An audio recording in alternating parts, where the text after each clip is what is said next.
The array of Test match rugby over the last few weeks means Super Rugby has somewhat fallen into the background. However, it's an important weekend for South African teams as they return to action. In particular, it'll be interesting to see how the Springboks transition back to Super Rugby. It's the reason why the Sharks have mentioned that they are wary of the Bulls, with players like Jesse Creel, Jan Serpentine and even Rudy Page having seemed to enjoy the Bok environment. Having said that, the Sharks are playoff bound and I reckon they'll be too strong for the Bulls all round. I think they'll win by about 10 points. The Stormers are a team who have booked a home playoff, but they face an important game against the Cheetahs as they look to build some momentum.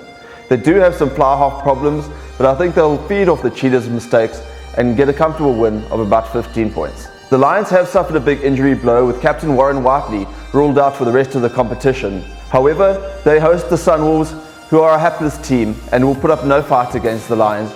They should come away with a win by about 25 to 30 points. One shouldn't forget that the Kings have travelled to Argentina, where they'll come up against the Jaguars. Although the Kings did show some fighting spirit before the June international break, I think the Jaguars will be too strong for them up front and come away with a win on their home ground by about 10 points. Besides the Super Rugby action on the go, the really big game of the weekend sees the All Blacks coming up against the Lions in the second test. Last weekend, the All Blacks really got their win through the fact that they bullied the Lions up front and they scrambled on defence really well. The Lions are sure to make some changes, both in terms of personnel and their playing approach, but I think the All Blacks will once again prove to be too classy for them. I see another win coming by about 10 to 15 points.